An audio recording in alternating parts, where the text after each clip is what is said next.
Bueno, tenemos acá al hermano Cristian y una gran bendición. Me gozo ver a mi hermano, lo conozco desde pequeño. Siempre ha sido un muchacho de muy buen testimonio, un muchacho muy fiel a Dios, se ha guardado para Dios. Él se preparó también en la parte de ingeniería industrial. Es un joven profesional, soltero. Oiga, ustedes que abra bien el oído, joven, doncella, abra bien el oído. Soltero.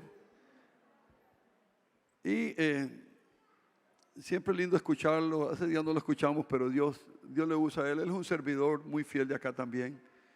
Él está a cargo juntamente con el hermano Víctor, bueno, y otros hermanos que le apoyan de lo que es la parte de video. Ellos se han esforzado para que la señal salga, se mejore en todo, llegue a usted que está escuchando. Él es parte, director, de que esa señal llegue hasta allí. Y siempre dispuesto a cooperar, no solamente en esto, en todas las áreas, sea de encuentros, sea de campamento de jóvenes. Siempre ha sido un joven dispuesto. Y sabemos que en el tiempo de Dios, pues Dios le tendrá también esa ayuda idónea, que ya Dios le está puliendo el corazón, que él realmente merece también como un hombre de Dios, en el tiempo de Dios. Yo no veo a Giselita y a Germán muy convencidos, pero llegará el tiempo, Así es que esta mañana vamos a escucharlo. Yo tengo la gran bendición de que acá en la congregación hay tantos hermanos y hermanas que comparten muchísimo mejor que yo, predican y enseñan mucho mejor que yo más bien me gozo de estar sentado ahí recibiendo una gran bendición. Así que vamos a orar por el hermano Cristian, sabiendo, hermanos, que vamos a recibir una buena palabra, Preparemos nuestro corazón y con humildad y recibamos esa palabra. Gracias, Padre bueno, una vez más por la vida de mi hermano Cristian, este siervo tuyo, este hijo, Señor, que fielmente se ha conducido a través de los días, Señor. Oramos, Señor, te suplicamos para que tú le sigas guardando y que él siga creciendo en la fe y en la obra tuya. Gracias por las puertas que le has abierto profesionalmente también. Lo has honrado, Señor, porque él te ha honrado a ti y lo has puesto en un puesto, Dios mío, de eminencia en esa empresa donde él labora. Señor, de tal manera que ha sido reconocido su trabajo y su testimonio y ha sido ascendido, Dios mío. Padre, muchas gracias por eso, Dios. Agradecemos también el vehículo que le proveíste, Señor. Ya lo bendijimos anoche, ese vehículo, Dios mío, que has puesto en la mano de él. No dudamos que es un instrumento que él, Señor, va a usarlo sabia y prudentemente y que va a ser de bendición para muchos, va a ser de bendición para tu obra y para muchos de nosotros. Padre bueno, y ahora, Dios, oramos para que esa palabra salga, Señor, con toda libertad, brote, Dios mío, bajo la guianza, inspiración de tu Santo Espíritu, y que encuentre corazones, Señor, dispuestos, enseñables, abiertos en esta mañana, Dios mío, aleluya. Señor, que podamos atesorar esa palabra y ponerla por obra en nuestras vidas. Todo aquello que quiera resistir la palabra, todo argumento que se haya levantado en las mentes y en el corazón en contra del conocimiento de Dios, toda altivez, los atamos y los derribamos en el poderoso nombre de Jesús, en la autoridad del nombre de Jesús. Cualquier espíritu distractor lo atamos en el nombre glorioso de Jesús. No le permitimos operar, no le permitimos distraer a nadie en esta mañana, en este lugar, o aquellos que estén conectados. En el nombre glorioso de Jesús, los afanes, Dios mío, son derribados. Señor, toda carga la ponemos a tus pies. Nada, que nada impida, Dios mío, que esta palabra, Dios de gloria, ministre conforme a tu voluntad, ministre con poder, ministre, Dios de gloria, esa palabra que es vida y es espíritu, Señor. Así lo declaramos creyéndolo en el nombre precioso del Señor Jesucristo. Amén y amén. Denle un buen aplauso al Señor. Los niños los bendecimos. Pueden salir los niños. Bendecimos los maestros de escuela dominical. Creemos que ellos van a disfrutar también de este buen tiempo allá en esas aulas. Gracias a Dios por los maestros que se preparan para impartir esta lección. Sigue revistiéndolos de gracia, Dios mío. Padre, en el nombre de Jesús, que puedan sembrar esta buena palabra en el corazoncito de los niños. Amén.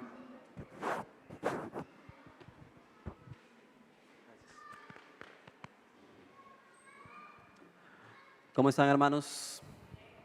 ¿Cómo están? Qué bueno, qué bueno. Bueno, pues aquí estoy de nuevo frente a ustedes y ya no detrás de una cámara ni detrás de una computadora, sino más bien al frente de la cámara. Siempre estoy detrás de cámaras, detrás de bambalinas.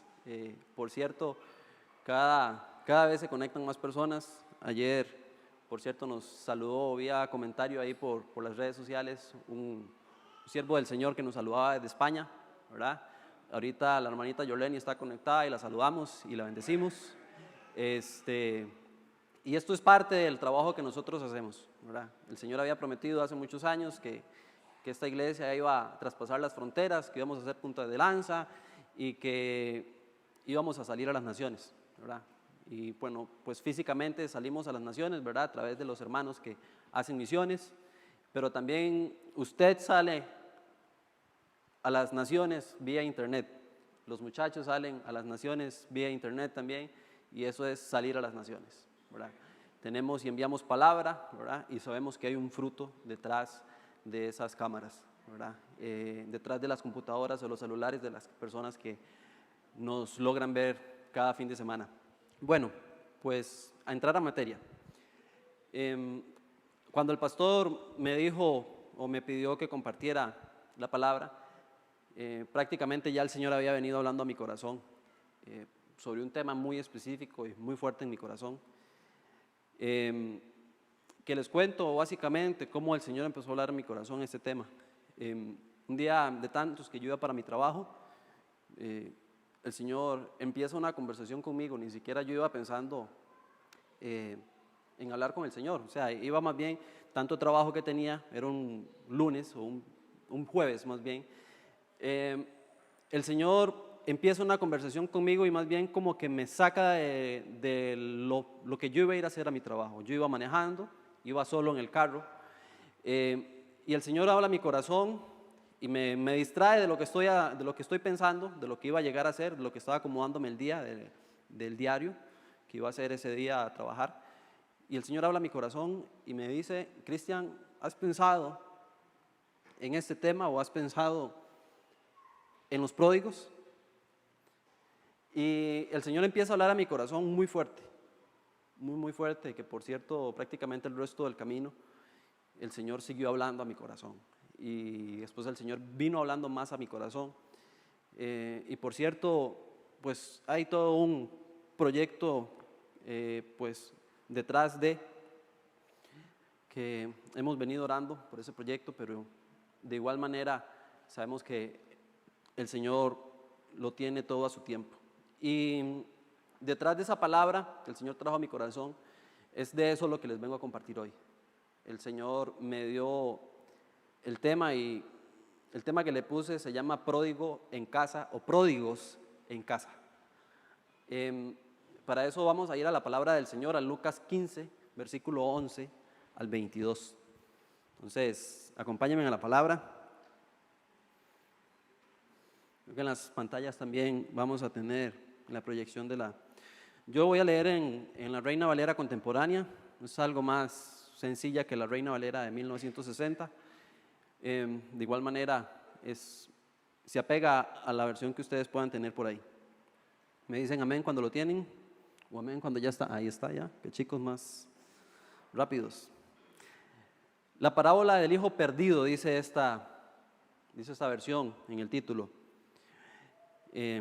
Lo leemos en el nombre del Padre, del Hijo y del Espíritu Santo. Dice en versículo 11, Jesús dijo también: un hombre tenía 2 hijos, y el menor de ellos le dijo a su padre: Padre, dame la parte de los bienes que me corresponde. Entonces el padre les repartió los bienes. Unos días después, el hijo menor juntó todas sus cosas y se fue lejos a una provincia apartada. Y allí dilapidó sus bienes, llevando una vida disipada. Es igual a que malgastó sus bienes. Cuando ya lo había malgastado todo, sobrevino una gran hambruna en aquella provincia y comenzó a pasar necesidad.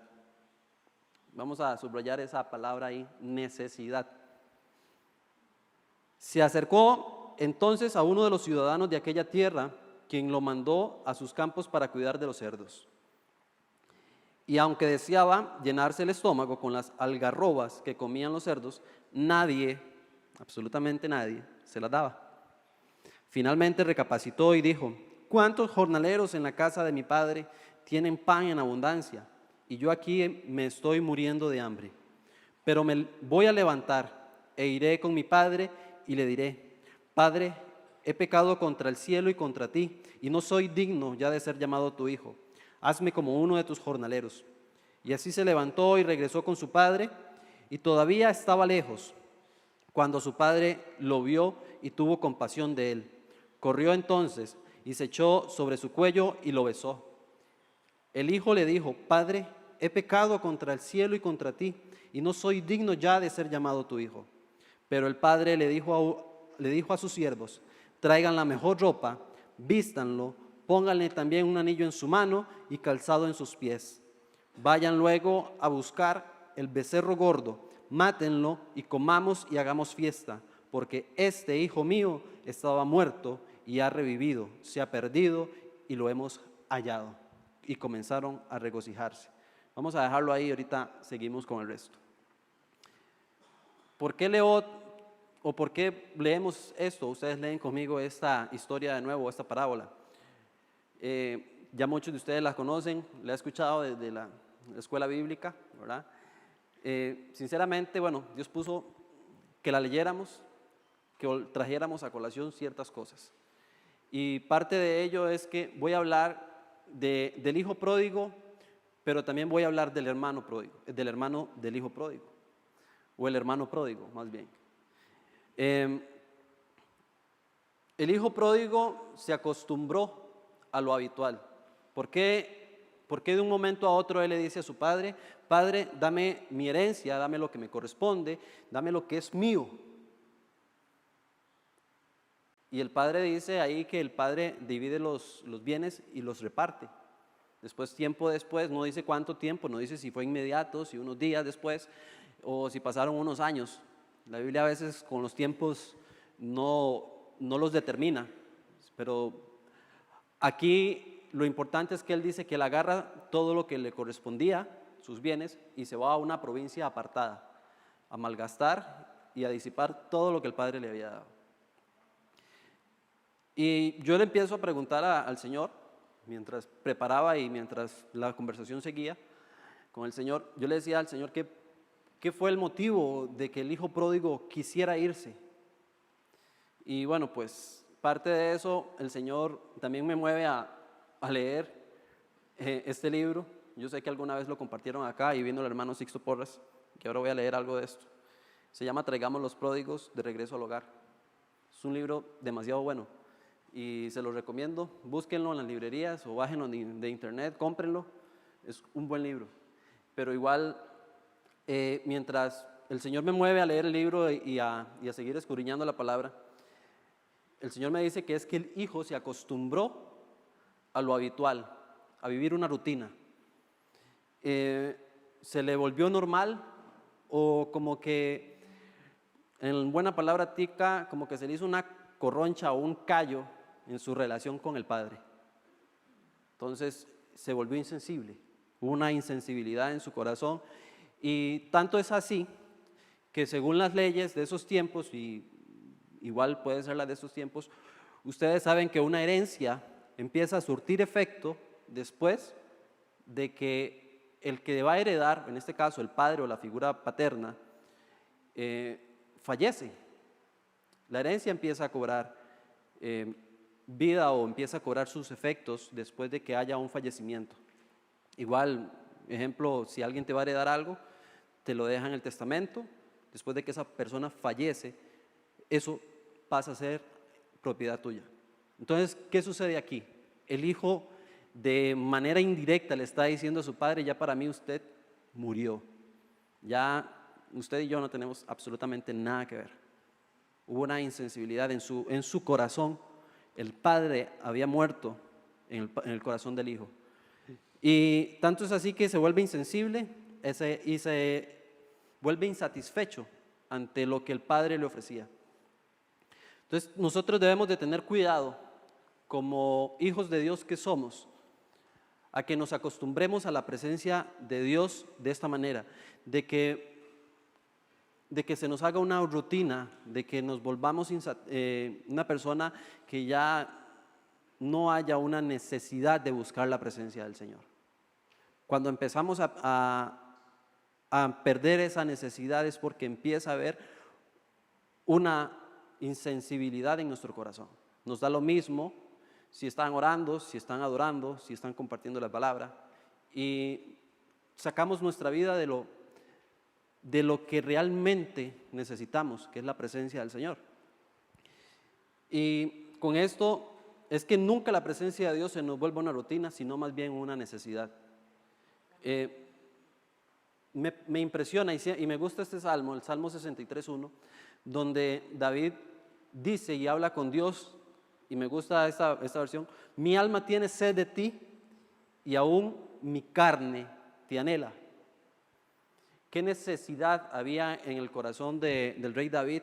Aún él siendo rey, pero igual era un hombre, había una necesidad de buscar la presencia del Señor. Había una necesidad. Mi pregunta es, ¿tu carne, aún tus huesos, desean la presencia del Señor? Cuando nosotros nos metemos a la presencia del Señor, aún nuestra carne se vuelve una necesitada de la presencia de Dios. ¿Perdón? Salmo 63:1. Recordemos que, quizá me habilitan este otro micrófono, recordemos que estamos en escuela bíblica, ¿viste? Pero eso es tremendo lo que dijiste, de que para el hijo el padre estaba muerto. Bendito sea Dios, hecho insensible. La ley de ese entonces, e igual, surte también. Cuando hay un testamento, el testamento cobra efecto después de una muerte. Ya si hay un traspaso es totalmente diferente. Una cosa es un traspaso de bienes y otra cosa es una herencia, pero él lo que reclamó fue la herencia, no el traspaso. Él reclamó él no dijo traspásame lo que es, no, dame lo que es mío, dame mi herencia, lo que me corresponde. Entonces, es por eso que se volvió una persona pues insensible ante la presencia de su padre. Y volviendo a la parábola de Lucas 15, bueno, igual hermanos, como dice el pastor, estamos en escuela bíblica, si tienen algún aporte, pueden levantar su mano. Volviendo a la parábola del hijo pródigo, igual, no dice cuánto tiempo transcurre, vuelvo a lo mismo, no hay un determinado tiempo, pero me imagino que tuvieron que haber pasado unos cuantos años para que él pudiese malgastar todo, porque me imagino que esa herencia era bastante. De esta manera, el hijo malgasta todo lo que le habían dado, y me imagino que hasta con amigos, los que nunca faltan, ¿verdad? Cuando hay bienes de por medio. Pero de esta manera, en el versículo 13, no, en el versículo 14, perdón, que dice que cuando ya había malgastado todo, sobrevino una gran hambruna en aquella provincia y comenzó a pasar necesidad. ¿Se acuerdan lo que dijo el hermano Emerson ayer? Que no esperemos que haya una necesidad o una prueba que tengamos que pasar nosotros para que podamos volvernos al Señor. Con dolor. Aquí hubo dolor, todo como que se confabuló para que se gastara lo que tenía y después viniera una crisis. Hubo una crisis en esa tierra, hubo pongámosle una crisis fiscal, traigamos los tiempos actuales, ¿verdad? Pero entonces en el versículo 15, él se ve en la necesidad de pedir trabajo. Él en este momento está tan cauterizado sus sentimientos, sus sentidos, que él ni siquiera en ese momento piensa en volver a la casa del Padre. Él trata de hacerlo a su propia manera. Y dice que él pide trabajo, se acerca a uno de los ciudadanos de aquella tierra, quien lo mandó a sus campos para cuidar de los cerdos. Cuando la persona está en el mundo, cualquier cosa es buena para ellos para que lo pueda satisfacer. Me doy a explicar. Cualquier cosa del mundo, cuando una persona está en necesidad y está cauterizado sus sentidos, cualquier cosa le es buena para satisfacer sus necesidades. Y en esta situación, cuando digo necesidades, es sus necesidades de espíritu, de alma y del cuerpo. Porque él empezó a vivir una hambruna. Dice después, quien lo mandó a sus campos a cuidar de los cerdos. Para los judíos el cerdo es lo más inmundo, o uno de los animales inmundos que hay. Y también testifica la Biblia, la palabra dice que aún él deseaba llenarse el estómago con las algarrobas que comían los cerdos y nadie se las daba. Cuidaba cerdos, quizás le daba esos sobros, esas algarrobas a los cerdos, pero deseaba comer, pero nadie se lo permitió. Eso es a veces lo que hace el enemigo, pone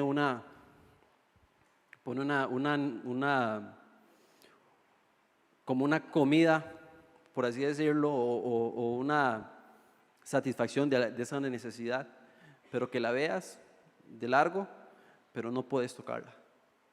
Eso es parte de las consecuencias de las decisiones que tomó el hijo. Finalmente recapacitó, pero entonces en este caso, el hijo se da cuenta que tiene una necesidad, por eso les dije, subrayemos la palabra necesidad. Hubo una necesidad en esa época. Y el hijo se da cuenta que tiene una necesidad, pero también en un momento dado que recapacita, él sabe cuál era el lugar donde podía satisfacer esa necesidad. Alguna vez, bueno, las algarrobas, el cerdo, lo que el mundo ofrece. Y alguna vez ustedes han escuchado aquella canción, solo Dios hace al hombre feliz. ¿Qué dice? ¿Qué sigue? La vida es nada. Vamos a ver, canten conmigo. Solo Dios hace al hombre feliz. Dice, la vida es nada. Y cuando habla de vida es lo que ofrece el mundo.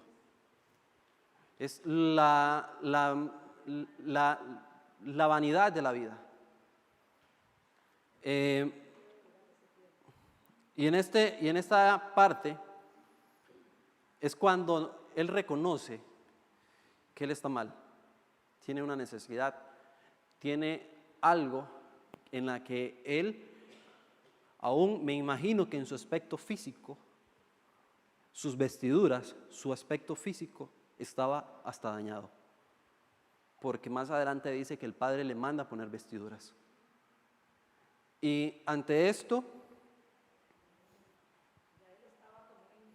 exactamente, como dice el hermano Ney, me imagino que él estaba como un indigente. Estaba tirado, me imagino que sin casa, sin bienes, despeinado, sin bañar, olía mal. Su aspecto estaba totalmente deteriorado. ¿Qué pasó ahí? Su identidad fue atacada. Su identidad se desvaneció. No tenía ya identidad de hijo, sino de jornalero. Tanto desde jornalero que él tiene una expectativa. Él tiene una expectativa, que lo vamos a ver más adelantito. Pero ante esto el mundo siempre ofrece, como estas algarrobas que les digo, ofrece satisfacción, pero sin términos de calidad. No hay calidad en lo que ofrece el mundo. o sin términos o garantías de calidad. Y son momentáneas, pero igual es una calidad, podríamos decir, que escueta. Sin necesidad, o sigue la necesidad, sí, correcto. Ante esto, calidad es la satisfacción o es el grado de satisfacción máximo que tiene una persona al consumir algo o al consumir un bien o un servicio. Es un término de la profesión, ¿verdad? Entonces, la calidad o calidad en sí es un grado máximo de satisfacción en el consumo de un servicio o de un bien. Pero el mundo nunca va a ofrecer calidad. Es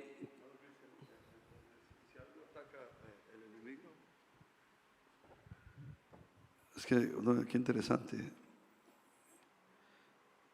Que él perdió la identidad de hijo y asumió identidad de jornalero. Que debemos de entender que si algo ataca al enemigo es la identidad de que somos hijos de Dios. Y lo primero que, además, es lo que quiso cuestionar al mismo Señor Jesús. Cuando le dijo, si eres hijo de Dios, si eres hijo de Dios, si eres hijo de Dios. Así que tenemos que considerar eso. Ante la tentación siempre, o ante el pecado, cuando la persona está sumida en pecado, lo que primero está atacado, como dice el pastor, es la identidad. Nosotros somos hijos de Dios, fuimos sellados con el Espíritu Santo y el Espíritu Santo da testimonio a nuestras vidas de que somos hijos de Dios. Eso dice la palabra en Romanos. Dios ofrece gratuitamente. El mundo te ofrece algo, pero te lo cobra y con intereses y bastante alto. Y hay un acusador de por medio, por supuesto, y un recolector de intereses de por medio. Dios ofrece gratuitamente y con términos y garantía de buena calidad. Me gusta Isaías 55:1.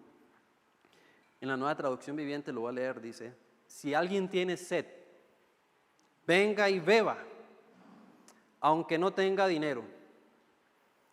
Vengan, tomen vino o leche, todo es gratis. Todo es gratis.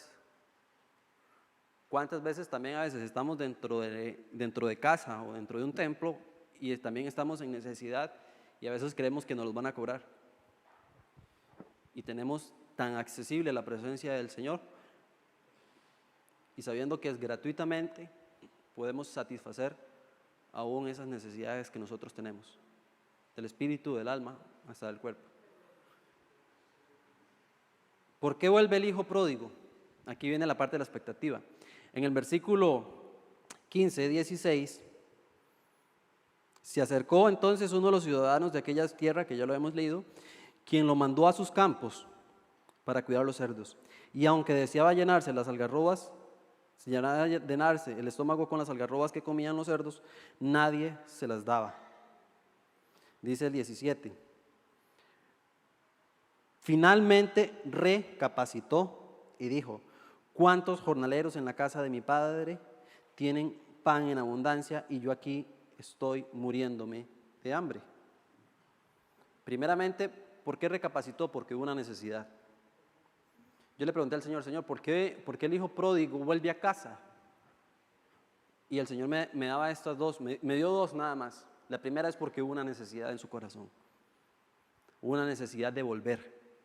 Pero tanta fue atacada la identidad de ese hijo, que bueno, ante esa necesidad, el hijo vuelve en sí y sabe que esa necesidad sola puede ser llenada y únicamente por su padre. Y me impresionó y el Señor me llevó a esta parte y me decía que el único que podía llenar esa necesidad era su padre, ni siquiera la casa, ni siquiera los bienes, era su padre. Él dice: volveré a mi padre. Él no dice volveré a mi casa, ni volveré a mi hogar. Dice: volveré a mi padre, iré a mi padre. Y busca al padre y por fin él entiende que no era el mundo el que podía satisfacer, que no era la herencia en donde estaba su satisfacción, que no eran los bienes, no era lo material del padre. Lo que satisface lo que lo satisfizo o lo que lo pudo satisfacer fue el Padre mismo en toda su esencia o en todo su esplendor. Él dice en sí mismo, habla así consigo mismo y dice, volveré a mi Padre.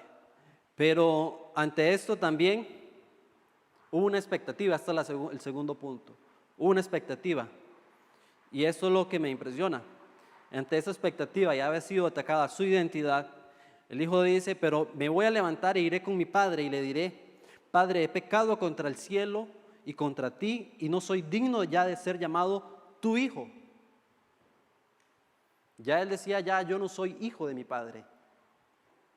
Hazme como uno de tus jornaleros. Tenía identidad de jornalero. Y así se levantó y regresó con su padre y todavía estaba lejos cuando su padre lo vio y tuvo compasión de él. Corrió entonces y se echó sobre su cuello y lo besó. Estas expectativas que tienen son expectativas que accionan. ¿Por qué él vuelve al padre? Porque él tenía la expectativa de que su padre lo iba a recibir, aún como uno de sus jornaleros. Aunque su identidad había sido atacada, él sabía que en su casa o que su padre él siempre iba a tener las puertas abiertas. Pero lo que el hijo nunca esperó es que el padre lo fuera a topar, lo fuera a recibir. Y muchísimo menos que lo besara, así como tan hediondo que estaba. Y me imagino ante esto también, que compartía un día de estos, este pasaje en mi casa, con mi mamá. Me decía que también el padre esperaba que su hijo volviera, porque dice que el padre lo vio de lejos, y para que lo viera de lejos es porque también lo estaba esperando. Nosotros estamos esperando los pródigos que están allá abajo. Los estamos esperando. Sabemos que van a volver. Cuando los veamos entrando por ese portón, saldremos de este templo para ir a recibirlos. O por lo menos cuando entren por esta puerta, para ir a saludarlos, que no importa lo que hicieron, no nos tiene por qué importar. Al Padre no le importó lo que el Hijo hizo, lo besó, le demostró su amor. Le demostró que aún aquí, empezando nomás, le estaba devolviendo su identidad de hijo. Porque me imagino que él no iba a besar a uno de sus jornaleros como besó a su hijo. Estas expectativas son las expectativas que accionan a las personas. Crean la acción como tal. Hay expectativas que más bien no accionan para nada. ¿Por qué? Porque lo que hubo en su casa, lo que hubo en su pasado, más bien pueden decir nombres, ¿para qué voy a volver ahí? Me van a hacer mala cara. ¿Para qué voy a volver ahí arriba? No me van a recibir bien. ¿Qué actitudes tenemos nosotros? ¿O qué actitudes mostramos a los que vienen a la casa? Porque sabe algo, porque el hijo sabe que algo bueno se puede esperar. Algo bueno se va a producir detrás de esa expectativa. Y el hijo tuvo la expectativa correcta y la expectativa idónea. Volver en sí y recapacitar. Él dice que él recapacitó con lo que hizo. Ahí empezó la parte del arrepentimiento, cuando él recapacita lo que hizo, cómo se comportó con su padre, que aún para él, su padre estaba muerto, pero por eso es que él decía, aún no soy, o yo no soy digno de ser llamado tu hijo. Pero él tenía la expectativa que le iban a recibir. Al menos él tenía la expectativa de ser recibido como un jornalero, como un esclavo, como un siervo. Pero su expectativa fue superada al ser recibido no como un jornalero, sino como un hijo. ¿Cuántos de ustedes que estuvieron en el mundo, no les voy a recordar porque no conozco la historia de nadie, ni tampoco si la conociera los voy a recordar, pero cuántos de ustedes, a cuántos de ustedes más bien el Señor les ha superado sus expectativas? Aún sabiendo cómo ustedes se comportaron, lo que ustedes hicieron, el Señor superó la expectativa de ustedes. Aún como nosotros nos comportamos a veces, el Señor supera nuestras expectativas.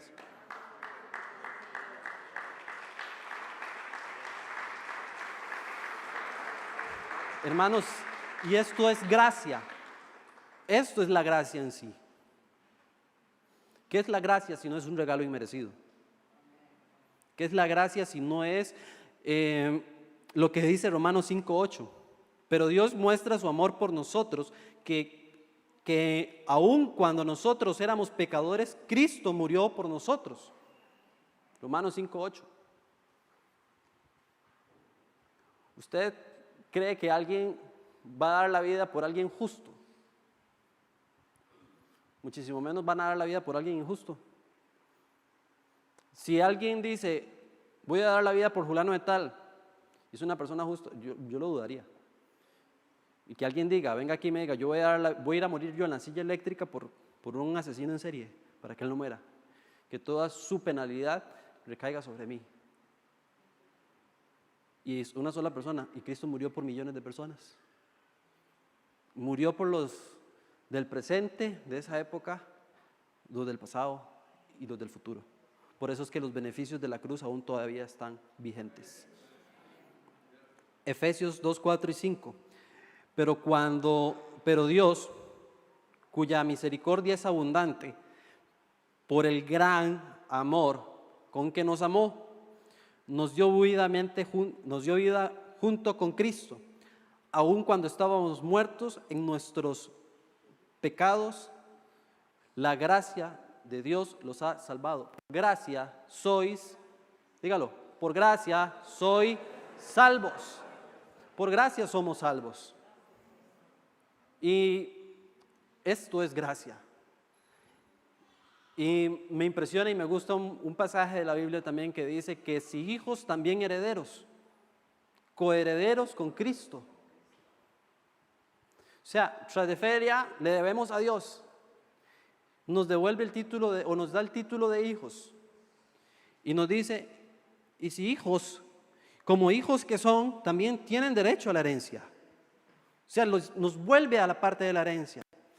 Cuando el hombre desechó todo o desechamos toda la herencia en el jardín de Edén o en lo que el Señor te haya dado, el Señor nos devuelve el título noble de hijo, pero también nos hace otra vez partícipes de la herencia y coherederos con Cristo. Pero para que esa herencia vuelva a tener efecto, tenemos que vivir y andar como Jesús vivió. Cuando la expectativa es superada, en el versículo 22 habla muy claro cómo lo recibe su padre. Y hay 3 elementos y una acción de por medio. Dice que le pone un anillo en su dedo o en su mano. ¿Qué significa el anillo?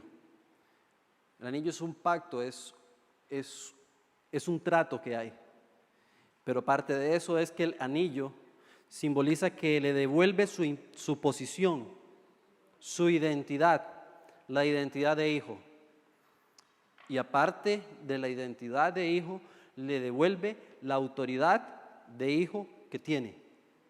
La autoridad que tiene como hijo en la casa del Padre. Un jornalero no tiene autoridad en la casa de su Señor, como la puede tener su hijo.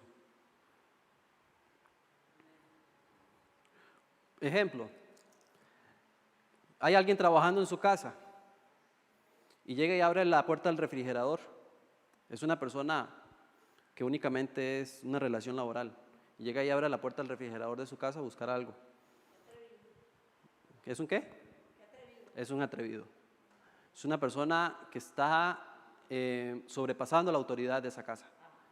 Pero un hijo, a la hora que quiera, cuando quiera, puede abrir la puerta del refrigerador a la hora que quiera. Aún sea en la madrugada, cuando le dé hambre. Eso es ser hijo, tener confianza.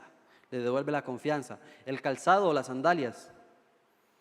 Leía en una Biblia de estudio que dice que las sandalias es porque los jornaleros o los esclavos en ese tiempo no usaban sandalias. Era muy fácil de caracterizar un esclavo. No usaba sandalias, andaban descalzos. Entonces, ¿por qué le pone calzado? Lo vuelven a calzar. Le ponen, me imagino que el mejor zapato de la época, una sandalia ahí hecha de cuero ahí de oveja o de vaca, no sé, de primera calidad. ¿Por qué? Porque le dice, hijo, tú no eres un jornalero, tú eres mi hijo y no vas a andar descalzo. Te van a reconocer, perdón, no es un esclavo, te van a reconocer como mi hijo. Esas sandalias, cuando la gente te vea, van a decir, pero ese no es el hijo pródigo. No, era el hijo pródigo, es el hijo de fulano de tal. Vestiduras, le quita los harapos viejos que andaba, las vestiduras de vergüenza. Y la cobertura falsa que el mundo da, le quitaron. O sea, a la Biblia dice que lo vistan, que le traigan vestiduras. ¿Por qué? Porque le devuelve la cobertura, le vuelve a dar ese amor que representa. Se quitaron las ropas de vergüenza, la falsa cobertura que el mundo da, y le pone esa vestidura como tal. En 1 de Pedro 4:8, por sobre todas las cosas, ámense intensamente los unos a los otros, porque el amor cubre infinidad de pecados. Esa es la vestidura que el Padre le puso, la vestidura del amor. Esa vestidura que iban a reconocer, no sé, me imagino que una túnica de colores o la mejor túnica, una túnica de boutique de esa época, bordada a mano. Después de todo, que esta es la acción, después de estos tres elementos hubo una acción, después de todo hubo un regocijo, una fiesta, hubo una celebración en la casa. Y aquí ya vamos a entrar a donde está el hermano o el pródigo de la casa. Lucas 15:10, ahí más atrás dice, yo les digo a ustedes que el mismo gozo hay delante de los ángeles por un pecador que se arrepiente. O sea, en el cielo hay fiesta cuando un pecador se arrepiente. Nosotros deberíamos de hacer lo mismo aquí en la tierra cuando un pecador vuelve su mirada a Cristo. Debemos de regocijarnos cuando un pródigo regrese a casa, a hacer fiesta. Aún no importando cómo esté, el padre no le preguntó, hijo, ¿qué hiciste? ¿Te fuiste a acostar con tantas mujeres o me gastaste lo que era mío? A él no le importó eso. Su hijo había vuelto y por eso hizo fiesta. El hijo había muerto y dice, ya ha resucitado, lo hemos encontrado. Al padre no le importó sus bienes materiales, le importó que su hijo volviera a casa. Por eso hicieron fiesta. ¿Estamos dispuestos nosotros a hacerle fiesta a los pródigos cuando vuelvan a casa? ¿Aló? Y ante esto entra el pródigo de la casa, o el pródigo en casa, que aquí es donde quiero llegar. Vamos a hacerlo un poquito más, el tiempo está transcurriendo. Versículo 28. Cuando el hermano mayor escuchó esto, se enojó tanto que no quería entrar. Así que su padre salió a rogarle para que entrara. Vean cómo actúa todavía la gracia del padre. Pero el hijo mayor le dice a su padre, aunque llevo tantos años de servirte, nunca te he desobedecido. Tú nunca me has dado siquiera un cabrito para disfrutar con mis amigos. Pero ahora que viene este hijo tuyo, ni siquiera dijo mi hermano, este hijo tuyo. Podemos nosotros decirle hermanos a los pródigos cuando vuelvan a casa y quieran venir ya con una vida de arrepentimiento.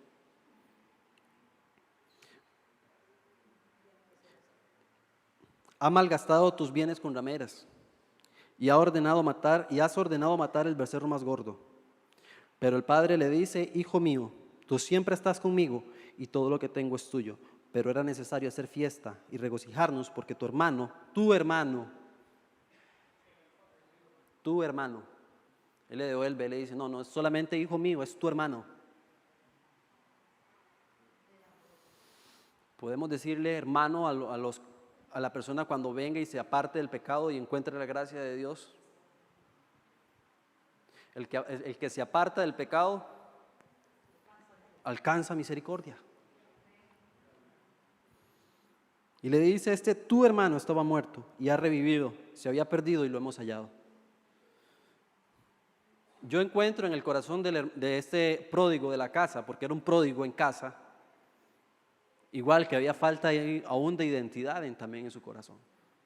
¿Cuántas veces aún dentro de la iglesia nos enfocamos tanto en servir al Señor que nos olvidamos de amar a Dios? No es solamente la voluntad de Dios servirle a Él y servirle en la obra. También la voluntad de Dios es regocijarnos en su presencia. ¿No dice también que la voluntad es que los verdaderos adoradores o los que adoran en verdad, adoran al Padre en espíritu y en verdad, que le adoremos? ¿Cuántas veces nos enfocamos tanto en el servicio que nos desenfocamos de adorar a Dios. Se nos hace una costumbre y se nos hace también ese callo, esa corroncha, palabra tica, ¿verdad? Esa insensibilidad. Hay enojo, envidia, egoísmo y arrogancia en el corazón de ese hijo mayor de este padre. Arrogancia, egoísmo, enojo y envidia. Es sumamente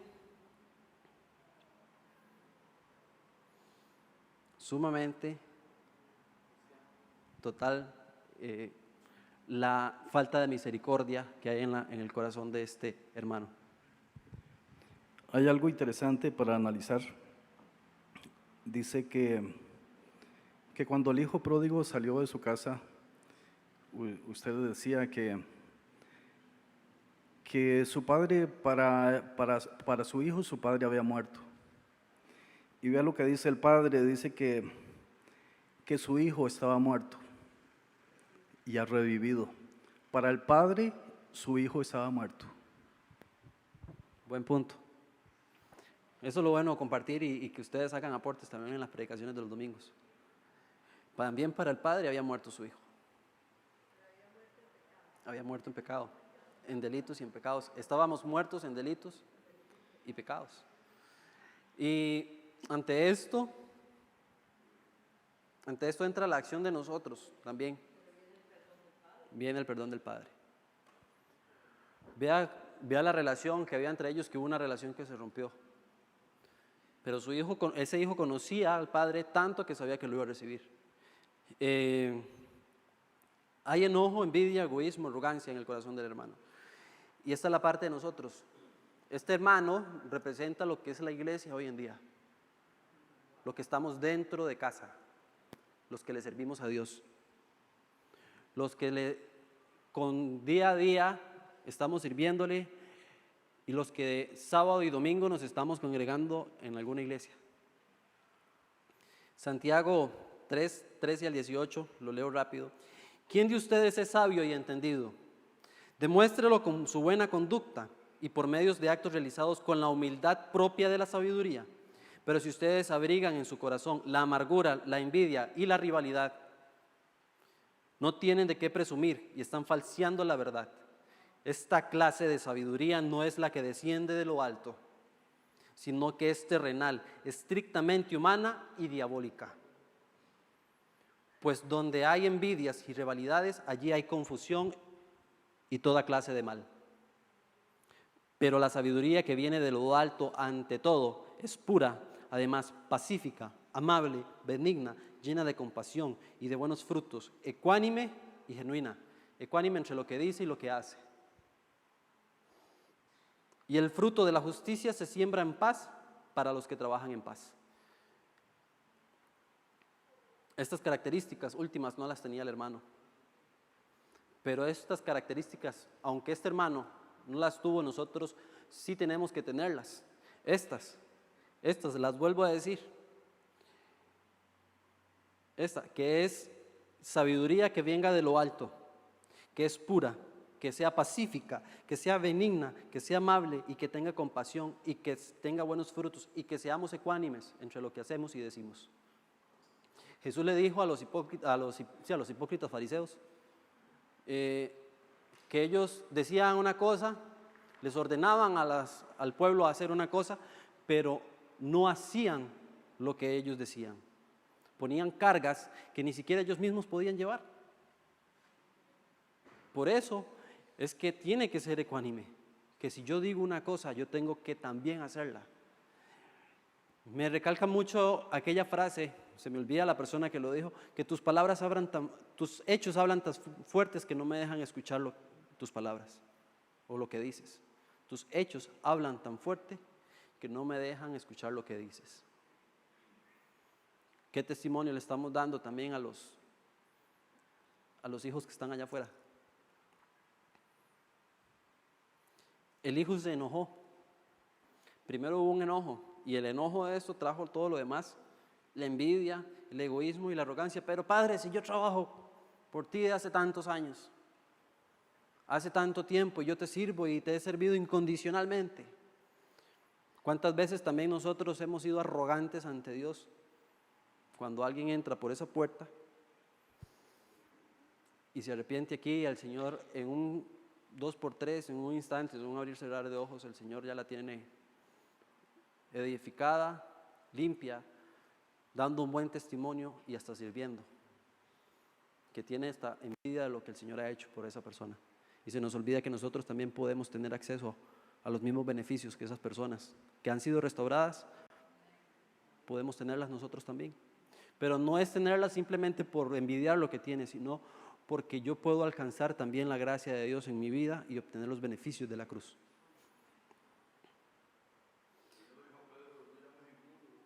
No llames inmundo lo que yo ya purifiqué, cuando el Señor trata con Pedro antes de que vaya a hablar con Cornelio. No podemos decir inmundo a lo que ya el Señor ha purificado. El necio da rienda suelta a su enojo, pero el sabio sabe cómo calmarlo.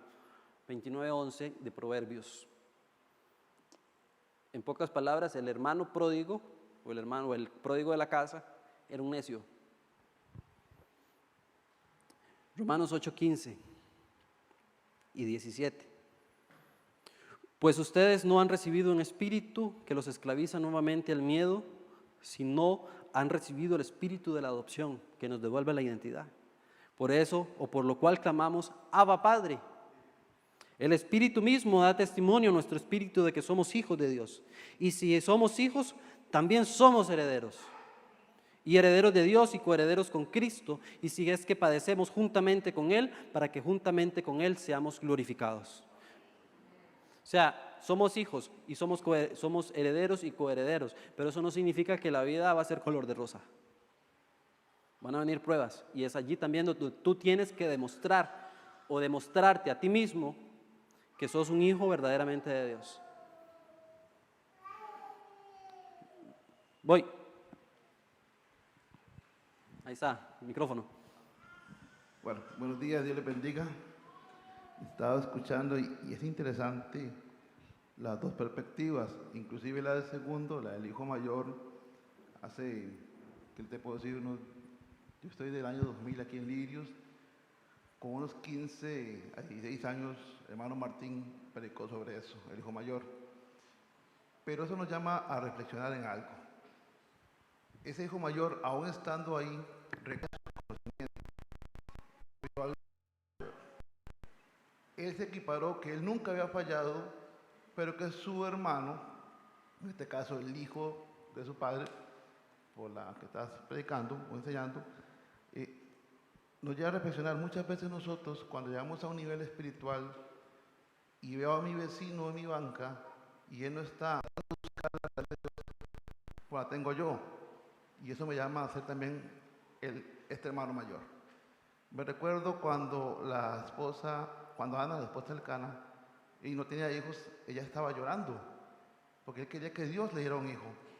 ¿Y qué le dijo el sacerdote? Mujer, quítate una mano de Dios. Y le estaba entregando su futuro hijo a manos de Dios. Muchas veces nosotros nos comportamos como el hermano mayor cuando vemos que una persona no está a mi nivel espiritual. Y el único que conoce tu nivel espiritual es Dios. Porque nos volvemos tan activistas en la iglesia que si yo no brinco, salto, pataleo, no estoy adorando a Dios.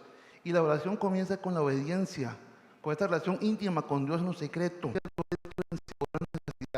Si leemos el versículo, es que él tenía necesidad de ser saciado de algo, tenía hambre. Y yo no considero que él perdió la identidad de hijo, sino que él fue tan avergonzado, porque él dijo, ojo, en la casa de mi padre, siempre dijo, tengo un padre, lo defraudé, pero como lo defraudé, no soy digno de ser considerado hijo, sino jornalero. Pero lo que se olvidaba es que el padre, aunque vio que su hijo estaba muerto porque estaba cometiendo delitos, seguía siendo su hijo. Entonces yo como hermano, mayor, menor, como quieras llamarlo, me voy al libro de 1 San Juan, donde dice que si yo digo que amo a Dios, que no lo veo, ¿cómo voy a decir que amo a mi hermano que no lo estoy viendo? Al revés, perdón. Muchas veces nosotros se nos olvida eso. Y es lo que Dios quizás nos quiere enseñar hoy. ¿Cómo catalogas a tu vecino? Y no solamente con tus actos que sos buena gente dando ofrendas, que sos buena gente cruzando una anciana a la calle. ¿Lo estás haciendo para Dios, como dijo la hermana Sonia hace 8 días? ¿Estás agradando a Dios con tus actos? ¿O simplemente estás siendo parte de que la gente reconozca algo que haces? Porque si yo lo hago para que la gente me reconozca, no estoy dando la gloria de Dios. Pero si lo hago para que Dios esté exaltado, lo mínimo que haga va a ser Dios glorificado en mi vida. Muchas gracias. Alfonso. Alfonso. Minor. Esta misma que dice Pedro, el hermano Pedro, es cierto, cómo nos comportamos nosotros como hermanos, y eso es a lo que yo quería llegar esta mañana, por lo que el Señor quería que fuéramos esta mañana. ¿Cómo nos comportamos nosotros como hermanos mayores? ¿Cómo ve usted el vecino de su banca? Y bueno, esto me mueve el Señor a todavía comentarles lo que el Señor me habló esa mañana cuando iba en el carro, pero vamos a escuchar lo que dice el hermano Minor. Buenos días. Sí, hablando de identidades, ahí está, se puede notar que hay identidades recíprocas. Está la identidad que el hijo reconoció en su padre como padre y la identidad del padre que reconoció en su hijo como hijo. No un bastardo, no un adoptado, no que lo trajeron de no sé dónde, sino que era de su propia sangre. De sangre, bueno, ahí representa solo el padre, pero en el caso de nosotros, de un hogar, podemos tener medios hermanos, medios primos y no sé qué, pero la identidad de hijo siguió, aunque se decía que estaba muerto. El hijo se murió, lo mataron o lo que sea, pero siguió siendo hijo. Y ahí recuperó todo, entonces eran identidades recíprocas. Muchas gracias, Minor.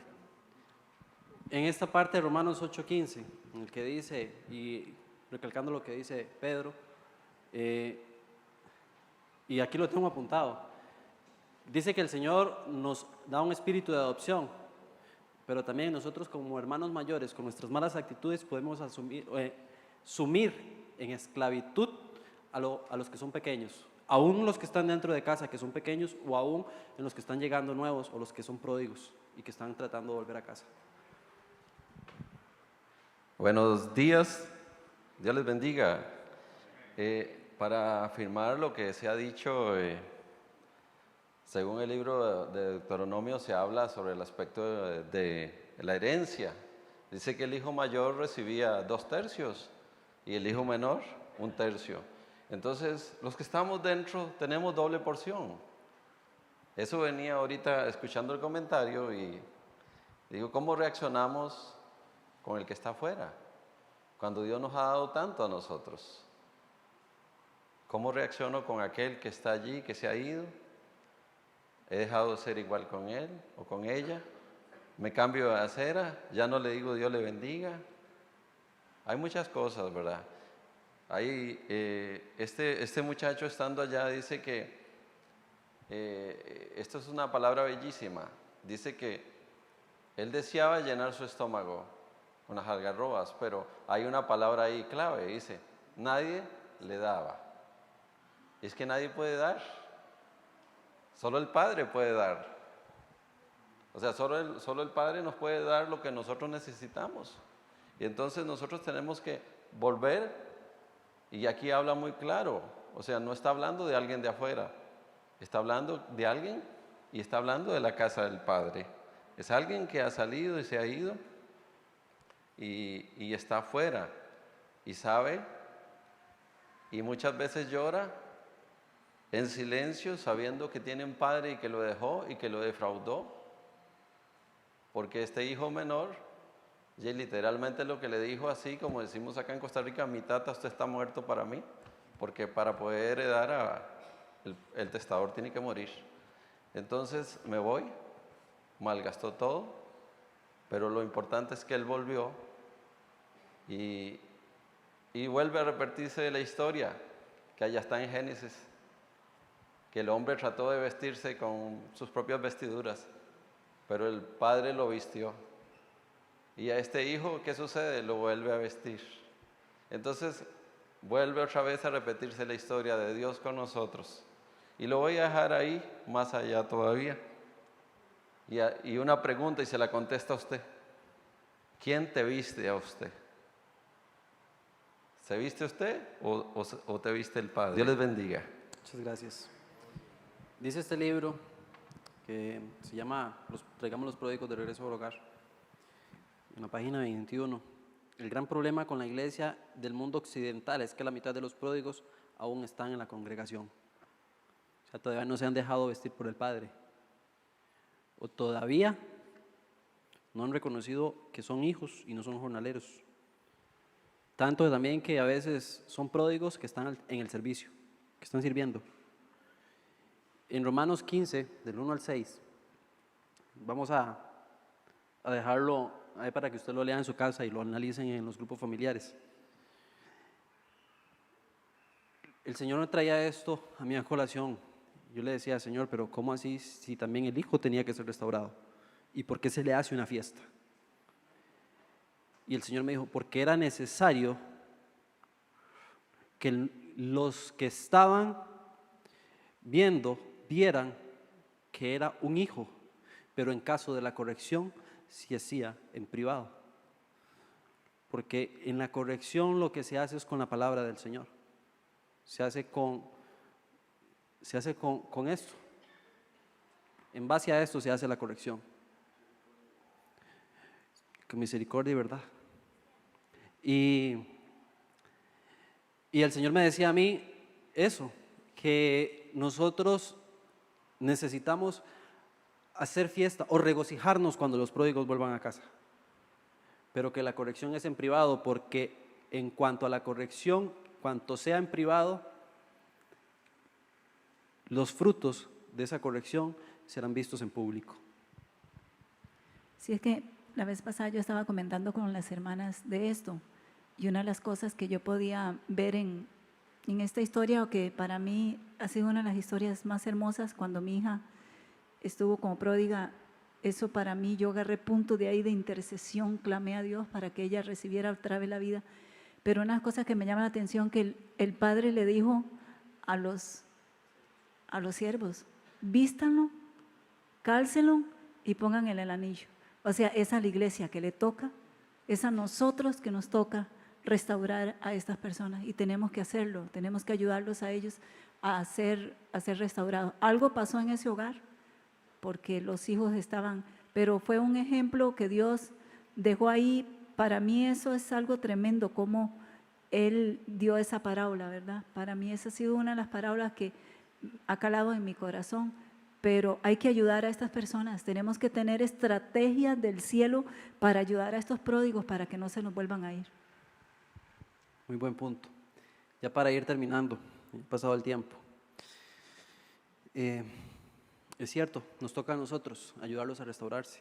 Ahí está el pasaje en Romanos 15, del 1 al 6, por eso se los di, para que lo terminen de estudiar en sus casas o en los grupos familiares.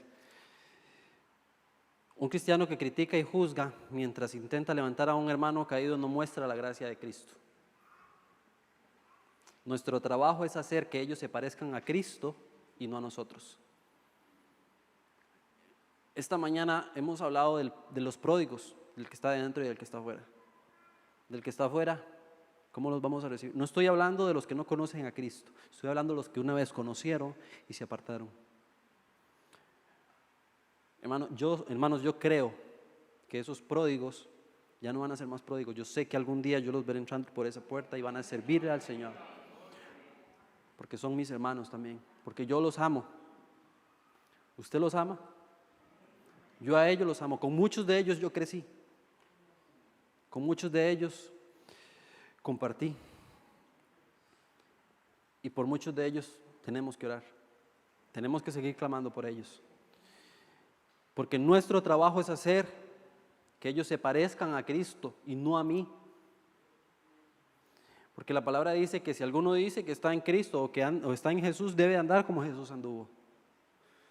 Y esto de que no se parezcan a nosotros es no estipularles ideas nuestras o costumbres nuestras, sino decirle, muévase en la palabra, muévase por el Espíritu Santo, pregúntele al Espíritu Santo. Hay algo que a mí me impresionó mucho con el testimonio o al menos la respuesta que el pastor le dio al suegro de mi hermano, a Luigi, que fue, pregúntele al Espíritu Santo. Hermanos, nosotros no tenemos que decirle, usted tiene que hacer esto, esto, esto y esto. Si usted se lo dice, dígaselo conforme a la palabra, en base a esto. Y si no tiene respuesta, de esa misma respuesta que yo sé que el Espíritu Santo le va a responder. El Señor me decía esa vez que el asunto con los pródigos, y yo le decía, Señor, pero ¿por qué no han vuelto? ¿Por qué no vuelven? Y el Señor me decía muy claramente a mi corazón, por muchas de las actitudes de ustedes no han vuelto. Y el Señor traía a mi corazón y me decía, porque la expectativa que ellos tienen es diferente a la del hijo pródigo que está en la palabra. ¿Cómo nos comportamos? Vuelvo a recalcar lo que dijo Pedro. ¿Cómo veo yo a mi hermano que está a la par? ¿Cómo trato yo a mi hermano que está a la par? ¿Lo veo como mi hermano? ¿Lo veo como hijo de Dios? ¿O lo veo simplemente como un fulano de tal que ni siquiera lo conozco? ¿Cuántos a veces ni siquiera nos conocemos los nombres entre nosotros mismos? Me está hablando el Señor a mí. ¿Cuántas veces por estar sirviendo no conocemos al que está a nuestro lado? Hermanos, y en esto también yo he fallado. Yo muchos de ustedes ni siquiera los conozco, ni siquiera sé cómo se llaman. ¿Cuántas veces tenemos esa actitud? Y yo le decía, Señor, ¿y cómo hacemos? ¿Cómo hacemos para que ellos vuelvan? Me dice, hasta que la actitud de ustedes como hermanos cambien. Entonces yo le decía, Señor, ¿y cómo va a cambiar esa actitud? Y el Señor me la dejó ahí picando. Eso fue un jueves. Viernes pasó. El sábado tuvimos un viaje a una congregación en San José, en Comunidad Paz. Y ahí estaba la respuesta. El Señor me la dio ese sábado en la tarde. Y la respuesta es, hónrense entre ustedes como hermanos. Hasta que ustedes se honren como hermanos, ellos cambiarán su expectativa y van a querer lo que ustedes tienen. Usted puede agarrar a un hermano y decirle, hermano Julanito de tal, gracias por servirle al Señor, gracias porque sos una buena pieza, gracias, no sé ni cómo te llamas, pero me presento, soy Julano de tal y yo quiero saber tu nombre y gracias. ¿Cuántos de nosotros hemos agarrado a un hermano de los que limpia, a un servidor, a un diácono, a uno de los músicos, aún a los que estamos allá arriba? No tienen que hacerlo con nosotros simplemente, o entre ustedes mismos, y decirle gracias por estar acá. Gracias por ser parte de mi familia, gracias porque sos una parte esencial de mí. Podemos hacerlo entre nosotros mismos, yo sé que va a costar, porque hay que romper el hielo. Por eso fue que este hermano tuvo esa actitud, porque nunca hubo una buena relación entre esos dos hermanos, según por los perfiles que uno puede sacar entre ellos dos. Y esto da para otra enseñanza, la honra entre hermanos, entre nosotros mismos. Pónganse sobre sus pies esta mañana.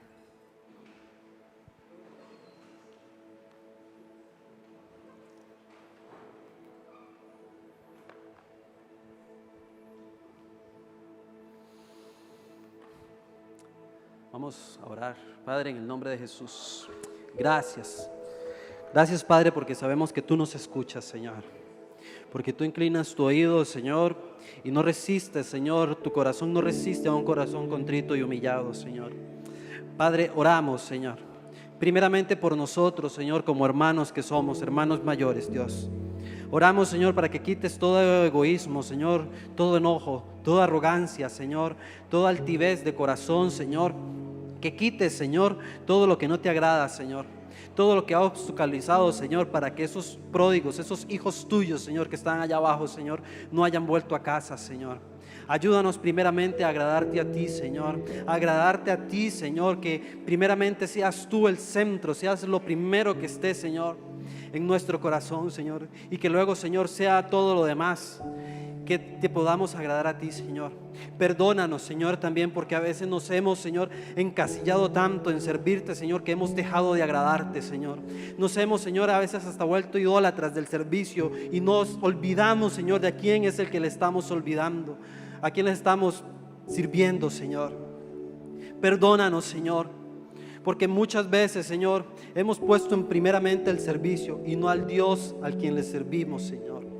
Perdónanos, Dios, porque también no han tenido buenas expectativas aún de nosotros, o no han tenido buenas expectativas de la casa, Señor. Señor, porque nosotros somos la carta de presentación tuya, Señor. Somos cartas abiertas, Señor, que son leídas, Señor. Señor, ayúdanos, Señor, a ser ecuánimes entre lo que decimos y lo que hacemos, Señor. En no ser olvidadores, Señor, de tu palabra, Señor. En no ser solamente oidores, Señor, sino también hacedores de tu palabra, Señor. Que haya misericordia, Señor. Que haya amor, que haya verdad, Señor. Porque con amor, con misericordia y verdad se corrige el pecado, Dios. Que tengamos, Señor, el sentir, Dios, de poder hacer una fiesta aún, Señor, cuando los pródigos vuelvan a casa. Regocijarnos con ellos, Señor. No juzgarlos, Señor. Señor, porque sabemos que si aún a ti, Señor, no te importa, Señor, lo que ellos hayan hecho y ellos se vuelven a ti, Dios. Yo sé que tú, Dios, igual como lo hiciste con nosotros, tú echarás, Señor, sus pecados al fondo de la mar, Señor, y te olvidarás de todos ellos, Señor. Dios, que no traigamos, Señor, que no seamos, Señor, nosotros buceadores, Señor, y traer a memoria pecados, Señor, aún entre nosotros mismos como hermanos mayores, Señor. Y muchísimo menos cuando los hijos tuyos, los menores, Señor, o los pródigos, Señor, vuelvan a casa, Señor. Que no seamos, Señor, personas que juzgan, Señor, ni condenan, Señor.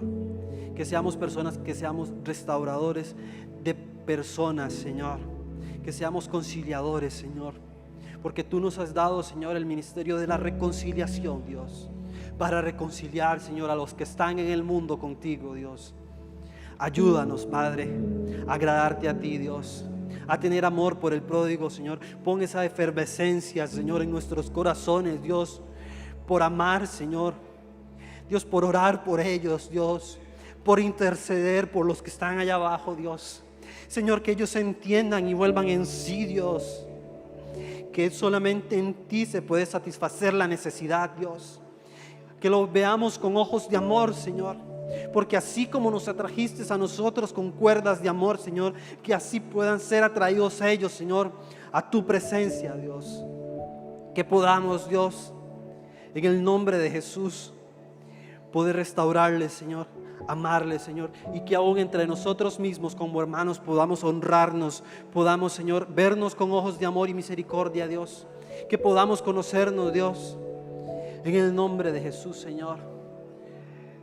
Gracias, Padre, porque sabemos que tuya es la gloria, Dios. Tuya es la honra, Señor, el imperio, Dios, y el señorío, Dios. Señor, yo oro, Dios, para que esta palabra, Señor, que ha sido sembrada, Dios, cumpla, Señor, su propósito en su tiempo, Señor, y que no va a caer en tierra, Señor. Tú has enviado la palabra, Dios, y, Señor, y dará fruto a su tiempo, en el nombre de tu Hijo amado Jesucristo. Amén. Amén y amén. Dios me los bendiga.